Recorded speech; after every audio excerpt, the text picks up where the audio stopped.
RG3 had reconstructive surgery on his knee, repairing ACL and LCL ligaments on Wednesday. RG3's knee and the Redskins have been the center of much controversy since USA Today Sports reported that Dr. James Andrews had not cleared RG3 to return to the game when he first injured his knee. Well, in an article on usatoday.com, Mike Shanahan is being questioned for leaving RG3 in on Sunday in the Redskins playoff game against the Seahawks, a decision which ultimately led to this injury. We asked you to vote on Twitter, and here are the results. 55.5% say no, and 44.5% say yes. How much is Mike Shanahan to blame for RG3's injury? We will start with Lomas Brown. You know, to me, Coach was in a no-win situation. I really believe that. You got your star player, your franchise player on one end saying, look, I wanted to play. It was no way I wasn't going to play this game. I felt good. I wanted to play this game. Then you got on the other side, if he plays the guy and he gets hurt, which happened in the game, then he's going to take the fall for it. To me, he was in a no-win situation. Now, I know Coach Shanahan personally, and Coach always erred on the side of cautions. He always did that. Even talking to players, he always had their concern, their health, their well-being in mind before doing anything. Now, to me, you never know what happened in that locker room. You know how locker rooms get. You know, you don't know whether RG3 was insisting that he plays in this game. We don't know if Coach Shanahan was telling him, no, I would rather. We don't know what that situation was, but we do know when a player wants to play, he could become overbearing with that, you know, with wanting to get in the game and with making his stand, making his point. So, to me, I just felt Coach was in a no-win situation. I really don't put any blame on him. Zero blame. I put zero blame. So you agree with the viewers? If anything, yeah. I put more blame on that field than anything else. All right. That's funny. Like everyone's blaming the field now, and everybody. It's oh, it's not artificial turf. No, we want grass. And now they have grass. And I don't blame the field at all. I think it has nothing to do with it. I don't blame them either. If I'm going to blame somebody, it's going to be RG3, it's going to be Mike Shanahan, it's going to be all of them in a collective group. But Shanahan has nothing to do with this because this quarterback-coach relationship, it's a partnership. You know, the quarterback has to trust the coach will make the right decision. The coach needs to be able to trust that the player is telling him the honest truth. Can you really go? Because if you can't, you really need to tell me. So, and then this isn't like one of these situations where he wasn't successful in the past playing hurt. And the truth is that everybody in the NFL plays hurt, okay? So what is your play at hurt level? When you're hurt and you have to go play, do you show that you're playing hurt? Or if you're at 50% because you're hurt, can you still play at 80%? No, you have to play at a higher level because you're hurt. A lot of guys can't do that. They say they're hurt and they still go out there and play, and it doesn't look like they know what they're doing. It is nothing. Shanahan has nothing to do with him playing hurt. If he got the wrong information, okay, now we're talking a whole nother story. Okay, but he made a decision based on what he saw and the past success that RG3 had, and based on that, I don't blame him at all. I would have kept him in also. Yes. Have you changed your position from last Monday when you did blame Mike Shanahan some? I'm really trying to be nice because I'm fond of both Lomas and Christian. Don't be nice. It's so boring. Let me be real. I want to be on the record. Yes, I pointed the finger at Shanahan, but at the same time, I said there's a difference between saying that he's culpable but not vilifying him for it. I understand and appreciate the position that he was in. So it's not one of those situations where I'm like, he was at fault, oh, he's irresponsible. No, it's nothing like that. I just would have made a different decision. But I find y'all positions to be utterly laughable.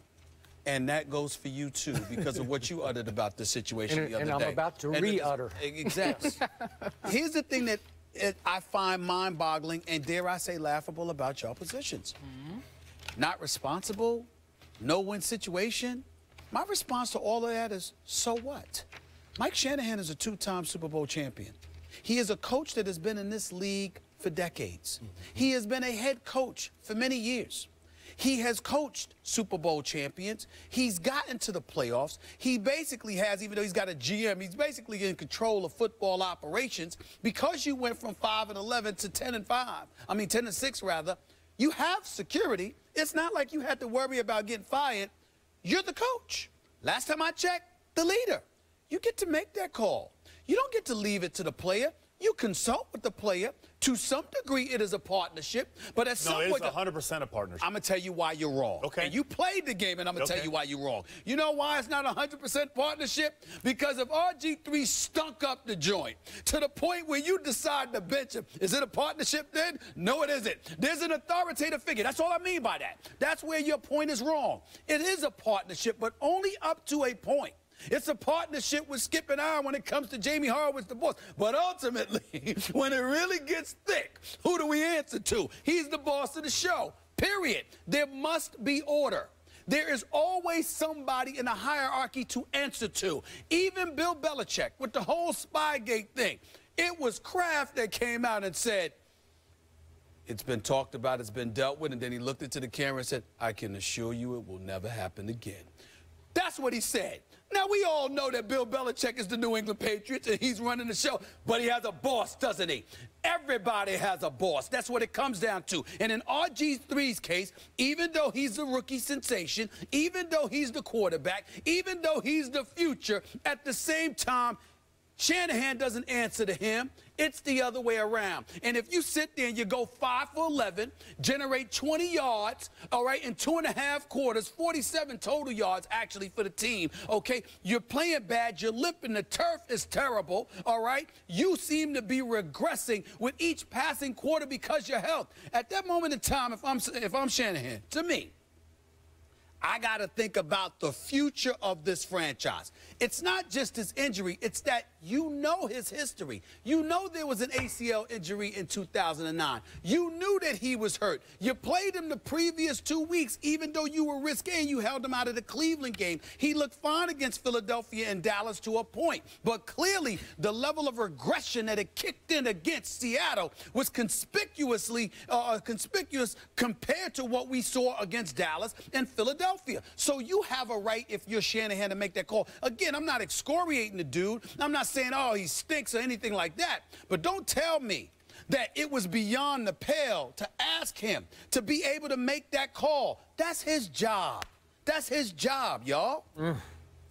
By the way, for the record, Stephen A. Smith is the boss of this show. I wish. I cannot tell you how stunned I am to read in today's USA Today, to read in the Washington Post, that Redskins Nation, by and large, is vilifying, scapegoating Mike Shanahan for what happened to their prized young quarterback. I love this kid as much as they do. We're all hurt for him. That is true. That's the problem. So fans say, I got to blame Shanahan, because they just got to blame somebody for what ends up being, to me, just a freakish football accident. I don't think it had anything to do with the turf. I didn't see him get his cleats caught in shaky turf. I saw Chris Clemens get a cleat caught in some turf as it tore away, and it tore away his ACL. God bless him. Mike Shanahan deserves less than zero blame. And I'm so sick of the 2020 hindsight hypocrisy, because now we all know it was the ACL and the LCL, and it might take a whole year before the young man is back. But in the end, people forget, you glossed over it, but you didn't acknowledge, he played 2 full football games before this one. He played well at Philadelphia, big division battle, and in the big Sunday night crescendo against the arch-rival Dallas Cowboys, he played well. We all know he stung a sprained whatever collateral ligament it was late in the first quarter on Sunday.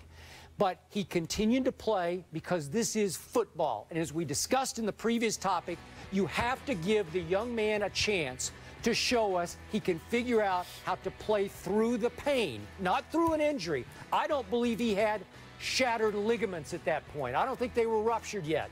I believe it happened on either the second to last play or the final play when the snap was low and he wrenched his knee trying to reach back. It's a football accident. I'm laughing because I have to say this about Skip Bayless. I listen to this guy talk football sometimes, and I get the impression that if you're a star and you could play, you could come out in a wheelchair with Skip. And Skip would be fine with you. As long as you can get it done, he don't care what the Okay, but I'm telling you, from my heart, on the last play, the fateful 2nd and 22 play, I still thought they'd snap it to him and he'd hit a 25-yard pass because he's capable. Last thing, and then I'm going to leave it to the football guys. I get that, Skip. I'm not maligning you or Shanahan for that. What I'm saying is, no matter what you saw against Dallas and Philadelphia, clearly after the 3:23 mark was left in the first quarter, when he tweaked his knee or whatever happened, clearly regression kicked in. I agree. We can all see Okay. it. So what I'm saying, wait a minute, what I'm saying is, forget the 2 games. Forget the fact that he had played and performed decently enough in the previous 2 games. What you're seeing before your eyes is what you're seeing, and at that point in time, we all know what RG3 means to this franchise. I'm simply saying it's got to be inside of you to make the call. Okay, I got to think about something beyond this game. To give him the Strasburg treatment. Not only that, you told me, Skip, we had a show, y'all, Christian, Lomas, we had a show when Kirk Cousins was drafted, and Skip came on the air the next day complaining. Why? I don't like it. I like Kirk Cousins. He's very good. And you know something? I don't think it's fair to put a rookie in this position because he can be a threat to RG3. Well, if all of that's the case, especially with what we saw Kirk Cousins do at some moments this season, excuse me, you had an option.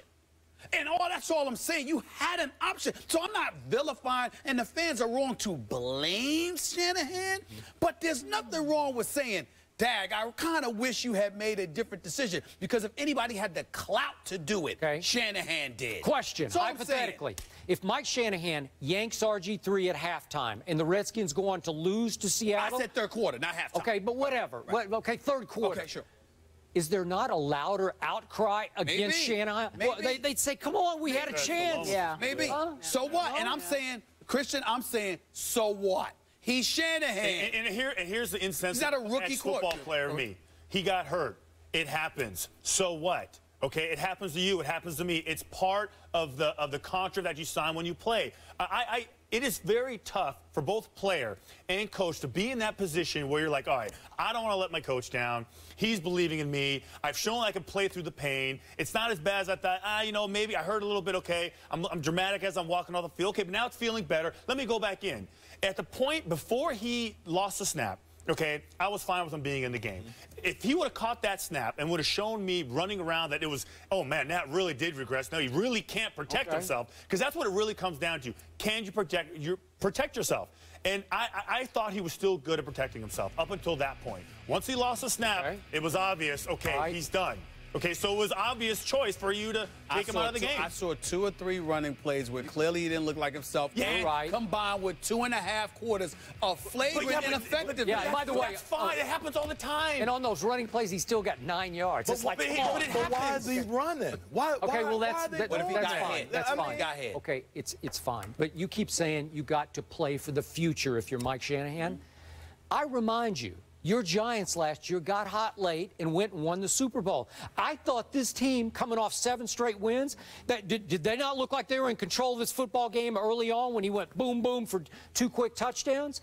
They could have gotten hot and gone to Atlanta and won the game and gone to San Francisco and gone to... It wouldn't have shocked me a bit. I'm playing for now in the National Football League. I'm not thinking of 5 years from now. Did you beat the Baltimore Ravens that day? When RG3 got hurt on 7 nights? He came right back in and completed 2 straight passes. Who closed the deal? Kirk Cousins closed the deal. Kirk Cousins closed the deal. With Who one won big the game throw against Cleveland? Started, finished the game. Kirk Cousins. What I'm saying to you is, look, guys, Rex Grossman was waiting on the sideline to come in for RG3. You understand what I'm saying? I mean, Kirk Cousins has been balling. Kirk Cousins was an option and RG3 clearly. Okay, well, he got a shot. Was diminished. And Kirk Cousins went 3 for 10 for 31 yards. It's different. But That playoff football is totally different than regular season football. Yeah. You know It's what? totally you want me to tell you? Do y'all know why Shanahan's being criticized today? Shanahan's not being criticized today because RG3 is hurt. Shanahan is being criticized today because you're questioning whether or not RG3 is going to really be ready. No matter what Dr. Andrews and them says about the 6 to 8 month process, the nation's capital is petrified that RG3's season next year might be in jeopardy. They're scared. We heard doctors. You were lamenting the fact that doctors came on SportsCenter talking about how, well, you know what? That's the you know, the optimistic point of view. But reality, Adrian Peterson is an aberration. It could take much longer. The nation's capital is petrified that RG3's future is in jeopardy. That's the issue here. All right. That's the issue. So Shanahan should be fired. Oh. Let's go back to that from 3 months